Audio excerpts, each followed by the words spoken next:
بقول لك ايه؟ امين دور بعت لي ايميل. ايه ده؟ وريني. ده بيقول ان اللقطات مش راكبه على بعض. انا مش فاهم الزوايا كانت مختلفه على فكره. والاحجام كمان كانت مختلفه. ايوه انا مش فاهم ازاي يعني بيقول المشاهد مش راكبه على بعض يعني ايه ده؟ ده بعت مسج بيقول ان هو مستنينا في البلاتو. مستنيكي انت بس يعني؟ لا يعني كده هاخدك معايا يعني. طب تعالي نشوف عنده ايه. تعالي.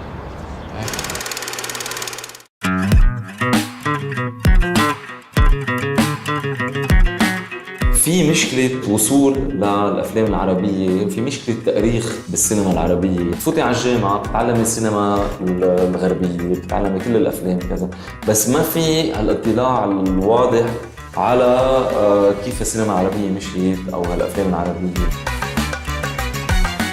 أهم شيء هو تيم وورك، بس الفيلم منه شخص واحد. أنت دورك كمخرج تعتبري إنه أنت عندك رؤية والكل هون معك بهالرؤية لأنه مقتنعين فيها، بس كل واحد عنده كمان رؤية خاصة لهالموضوع، فهون التيم وورك كتير أساسي للشغل. واحد لحاله أكيد ما فيه يعمل فيلم.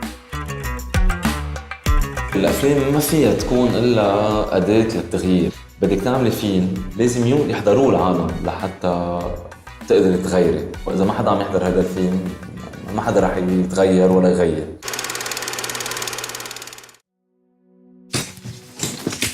ايه بقى؟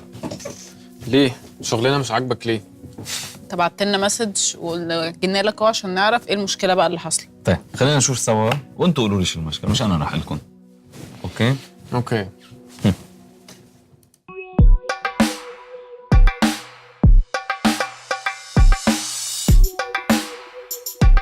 شو؟ انا حاسس ان اللقطات بتنط كده. 100% هذه هي بتنط. هذا الشيء اللي بنسميه جامب كات. انت هون اللي عملته مصور حالك عم تخرج من القهوه من وايد شوت، دخلت للقطه كثير ضيقه اللي هي الكلوز اب، حتى اذا حركتك ومشيتك هي ذاتها مكمله بدها تضل تنط. يعني حتى لو احنا واخدين احجام مختلفه ومش كاسرين اكس برضه هتبقى في مشكله؟ اكيد في مشكله، لانه انتم بتكونوا بهالطريقه كسرتوا وحده من قواعد القطع السلس والاستمراريه. الاستمراريه يعني الكونتينيوتي. شو هن قواعد القطع السلس والاستمراريه؟ اكيد رح تسالني هذا السؤال. يعني القطع السلس والاستمراريه هي مجموعه قواعد انعملوا لحتى نقدر نحن نعمل مشهد كامل بدون ما يكون في نطنطه او جامب كاتس.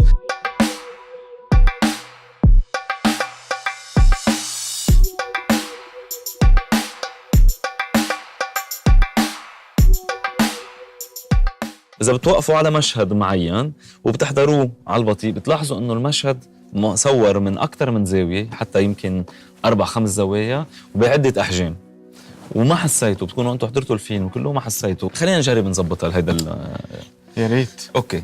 نحن بين هيدا الوايد شوت والكلوز أب لازم نحط لقطة، لازم نحط ميديوم شوت، فبنكون نحن عم ننتقل تدريجيا لنوصل على الكلوز أب، فبنحس إنه في سلاسة يلي هي بنرجع لقواعد قطع السلس. عندكم 100 شوت مصورينه؟ لا أيوة. ده احنا مصورين بقى حاجات كتيره قوي. اعتقد انا هختار دي المشهد ده. هيدي الزاويه الميديوم ده. بس خلينا نجربها وبنرجع نتناقش بالموضوع. اوكي خلينا نجربها.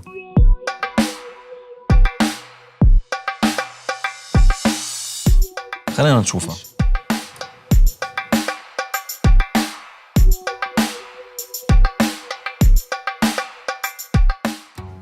شو صار؟ لا مش هو بقى في 2 جامبس، نطتين مش نطة واحدة، نطتين. حاولت اصلحها بوظتها اكتر. الفكرة وين؟ انت هون صار عندك، انت اعتمدت وحدة من القواعد بس كسر قاعدة تانية.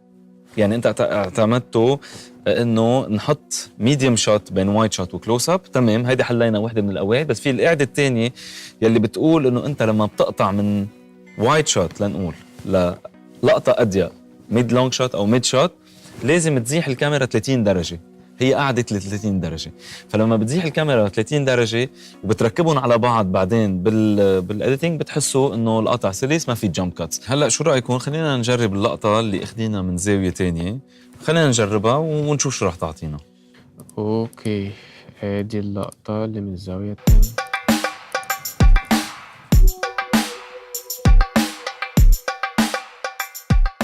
يعني كده بقى الجامب كات دي غلط بقى، ما نعملهاش تاني.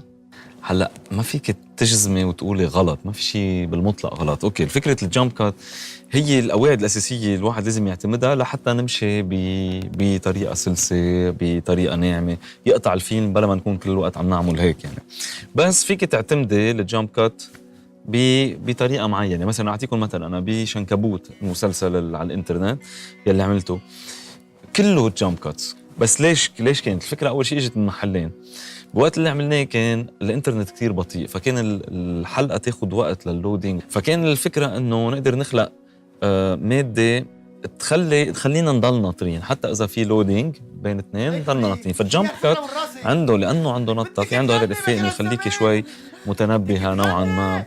وبذات الوقت بس ما كان مش بس هي كان نسبة للقصة اعتماد الجامب كاتس كان يعني عم بيساعد القصة والشخصية الأساسية اللي هي الشنكبوت، اللي هو شخص هو حياته هيك منطنطة كمان يعني. فما فينا نقول إنه دي غلط ما فينا نعملها، هي لازم تجربوها، لازم تعرفوا شو يعني القعدة وبعدين اكسروها حسب القصة، حسب شو بدكم وين بدكم توصلوا بفكرتكم بالفيلم تبعكم. طيب احنا كمان كان عندنا مشكلة تانية، كنا مصورين مشهد احنا الاتنين كنا قاعدين على ترابيزة، وبعدين لما بنقلب للقطة التانية بيبان ان احنا مكاننا اتغير في الترابيزة مع ان احنا متغيرناش. اوكي، خلينا نشوف المشاهد شوي، خلينا نشوف شو مصورين لحتى لكم شو المشكلة.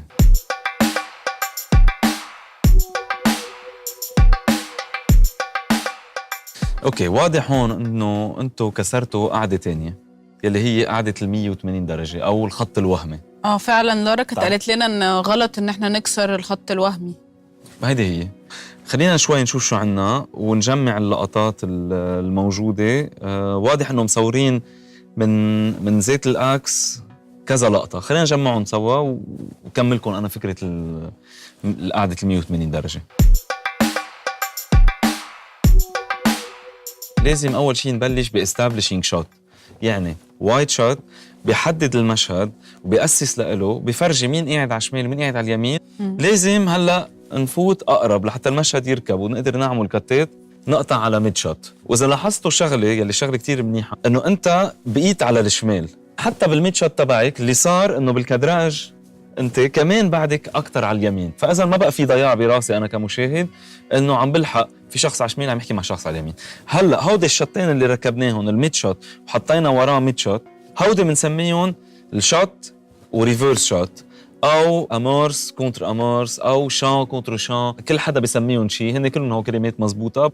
بعد في عندنا شغله بس لازم ننتبه لها بالشوت والريفيرس شوت، هي الاي لاين. يعني انت لما خليناكي على اليمين لازم نظرك يكون على الشمال، يعني هون اذا بتلاحظ هي على اليمين بس نظرها على الشمال، انت على الشمال رايح يمين ومشهدك كمان على اليمين. اوكي، فهون استعملنا الثلاث تقنيات يلي هي استعملنا الثلاث قواعد يلي هن اول شيء قاعده 180 درجه لنفهم نحن وين، واستعملنا الشوت والريفيرس شوت، ركزنا فيه على الاي لاين انه نكون توجه النظر مزبوط، وحتى قطعنا للأضيق معتمدين كمان طريقه القطع السلس اللي هي 30 درجه والاستمراريه. تمام، الموضوع طلع سهل يعني. خلص اذا فهمتوا كل شيء انا لازم امشي لانه بعد بدي الحق اشوف الاهرام وارجع اخذ الطياره. شكرا. اذا بدكم شيء احكوني، ما ايميل. شكرا قوي.